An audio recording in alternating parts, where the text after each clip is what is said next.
हाँ दोस्तों, सभी श्रोताओं को राधे राधे, नमस्कार। हमारे YouTube चैनल जीवन भक्ति ज्ञान में आपका हार्दिक स्वागत है। आज हम आपको बताएंगे कि गरीब इंसान को गरीबी ही क्यों मिलती है और अमीर इंसान को और भी ज़्यादा अमीरी क्यों मिलती है। क्या कारण है कि गरीब गरीब ही होता जाता है और अमीर अमीर होता जाता है। तो दोस्तों राधे राधे, हमारे जीवन भक्ति ज्ञान YouTube चैनल में आपका हार्दिक स्वागत है। ऐसा हम और आप लोग जो सोचते हैं कि गरीब इंसान को गरीबी क्यों मिलती जाती है, लेकिन मैं आपको बताता चलूँ, ये हमारे और आपके कर्मों के फल हैं। हमने पहले जैसे कर्म किए हैं, उन कर्मों के फल स्वरूप हमें वैसा ही जीवन यापन करना पड़ता है। और जो अमीर होता है उसने पिछले जन्म में कोई ऐसे कार्य किए हैं जिससे कि उसे अमीरी भोगने का मौका मिलता है। और जो गरीब होता है उसने शायद कोई ऐसे कर्म किए हैं, उन कर्मों के फल स्वरूप उसे गरीबी भोगनी पड़ती है। लेकिन जब उस व्यक्ति के कर्म समाप्त हो जाते हैं, जो अच्छे कर्म किए हैं वो अमीर इंसान के जब समाप्त हो जाते हैं, उसके बाद में उसके ऊपर भी गरीबी आती है। और जो गरीब इंसान है उसके बुरे कर्म समाप्त हो जाते हैं, उसके बाद उसके पास भी अमीरी अवश्य आती है। ये सुख दुख का जोड़ा होता है। सुख और दुख इंसान के जीवन में दोनों जरूरी होते हैं। अगर सवेरा हुआ है तो रात्रि भी जरूर होगी, सूर्य उदय हुआ है तो सूर्य अस्त भी जरूर होगा। अगर हमें खुशियां मिली हैं तो एक दिन दुख भी जरूर मिलेगा। ये सुख दुख, गरीबी अमीरी, उजाला अंधेरा, ये सब का जोड़ा होता है। हमें और आपको कभी दुख देख करके घबराना नहीं चाहिए। अमीरी देख करके, सुख देख करके कभी ज़्यादा खुश नहीं होना चाहिए।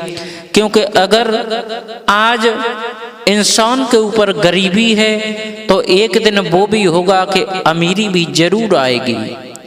अगर किसी इंसान को ज़्यादा सुख भोगने को मिलता है तो वो अहंकार करने लगता है, उसमें गलत कर्म करने लगता है, किसी को सताने लगता है, किसी को मारने लगता है, किसी को ज़्यादा सताता है। ये कर्म उसके अगले जन्म को अवश्य बिगाड़ते हैं, क्योंकि उसने पिछले जन्म में कोई ऐसे कर्म किए हैं जिसके कारण उसे सुख भोगने को मिला है। लेकिन उस सुख में आकर के उन्होंने ऐसे पाप कर्म कर दिए कि जिससे अगले जन्म में या पहले अगर वो पुण्य खत्म हो गए तो इसी जन्म में उसे गरीबी भी भोगना पड़ती है। गरीबी भोगने के लिए भी जरूर मिलती है। ये इंसान कभी न सोचे कि अगर हमारे ऊपर अमीरी है तो गरीबी नहीं आएगी और गरीबी है तो अमीरी नहीं आएगी। बड़े बड़े राजाओं के भी आपने प्रमाण देखे होंगे कि जब महाराज हरिश्चंद्र एक राजा हुआ करते थे, लेकिन संत के दान लेने के कारण, उनका राज्यपाट लेने से उनके ऊपर क्या क्या परेशानियां आईं। उन्हें अपनी राजधानी को छोड़ करके बिकना पड़ा, बेटा पत्नी से अलग होना पड़ा, पुत्र का निधन हो जाता है। लेकिन फिर भी उन्होंने अपना धर्म नहीं छोड़ा। जो धर्म से डिग जाते हैं वो सच्चे भगवान के भक्त कभी नहीं हो सकते। भगवान हमेशा गरीब इंसान से ही ये सोचता है कि ये गरीबी में मेरे साथ है या मेरा साथ छोड़ देगा। गरीब इंसान से ही हमेशा ये उम्मीद करता है, क्योंकि गरीबी में हर कोई धैर्य धारण नहीं कर सकता। गरीबी हर कोई बर्दाश्त नहीं कर सकता। और जिसने गरीबी में भी भगवान को याद रखा, जो गरीबी में नहीं भूला, तो वो हमेशा सत मार्ग पर चलेगा और भगवान एक दिन उसकी जरूर सुनेंगे। अमीरी पाकर के इंसान भगवान को भूल जाते हैं, और जो भगवान को भूल जाते हैं इसी कारण से एक दिन उन्हें अवश्य गरीबी भोगनी पड़ती है। क्योंकि भगवान को छोड़ करके वो मैं अपने अंदर धारण कर लेते हैं, और जिसने अपने अंदर मैं धारण कर लिया वो कभी सुखमयी जीवन व्यतीत नहीं कर सकता। ये संसार का नियम है कि इंसान अगर अपने को भगवान समझने लगे तो कभी भगवान नहीं हो सकता। भगवान भगवान ही होते हैं। भगवान अपने भक्तों की ही परीक्षा करते हैं। भगवान कभी दैत्यों की परीक्षा नहीं करते, दैत्यों का संहार करते हैं।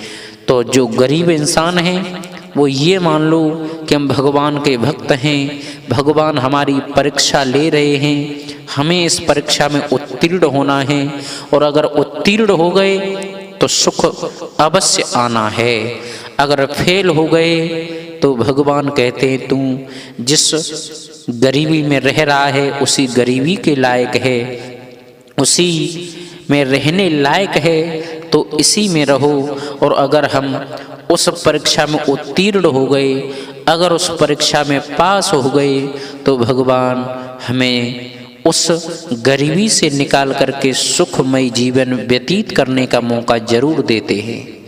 एक दिन भोले बाबा से मैया पार्वती कहने लगी हैं, भोले बाबा एक बात बताओ, आप गरीब को गरीब ही क्यों करते जाते हो और अमीर को अमीर ही क्यों करते हो? तुम सबको अमीर क्यों नहीं कर देते? भोले बाबा कहने लगे, हम अमीर तो सबको कर दें, लेकिन आप एक काम करो, हमारे साथ इस जंगल में चलो और जो हम कहें वो करती रहना। पार्वती मैया कहने लगी, कोई बात नहीं, चलो।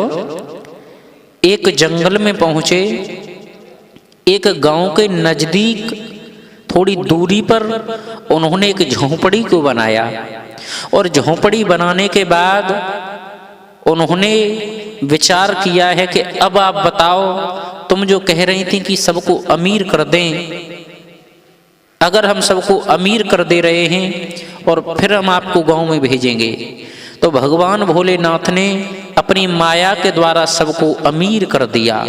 किसी के घर में किसी भी तरह की कोई कमी नहीं रही। और फिर कहा कि अब जाओ, गांव में से 8-10 लोगों को लेकर के आओ जो अपनी इस झोंपड़ी को उठा करके रख दें। पार्वती मैया चली, हर किसी से कहा, लेकिन कोई आने के लिए तैयार नहीं हुआ। लौट करके वापस आ गई। भोले बाबा कहने लगे, कहो कोई आया? बोले, महाराज मैंने सबसे कही लेकिन कोई निकल करके नहीं आया। भोले बाबा ने क्या किया? भोले बाबा ने किसी को गरीब किसी को अमीर जैसे ही बनाया और कहा कि अब जाओ, तुम गरीबों से भी कहना और अमीरों से भी कहना, फिर देखना कौन आता है। पार्वती मैया फिर चली, तो जब गरीबों से कहा तो गरीब तुरंत चलने के लिए तैयार हो गए, और अमीरों से कहा तो अमीर नहीं आए, और आकर के गरीबों ने उस झोंपड़ी को उठवा दिया। और जब गरीब चले गए तब भोले बाबा बोले, पार्वती देखो, जिन्हें तुमने गरीब देखा वो सब तुम्हारी इस झोंपड़ी को, यानी गरीबी की महिमा सिर्फ गरीब ही समझ सकता है, गरीब की परेशानियां सिर्फ गरीब ही सुन सकता है। और अगर मैं सबको अमीर बना दूंगा तो कोई किसी की नहीं सुनेगा। संसार में ये जो नियम है, एक दूसरे से प्रेम जो लोग करते हैं वो प्रेम नष्ट हो जाएगा, और अगर अमीर भी होंगे गरीब भी होंगे तो ये दुनिया एक मेल से चलती रहेगी। इसी तरह इंसान के ऊपर सुख भी आते हैं, दुख भी आते हैं।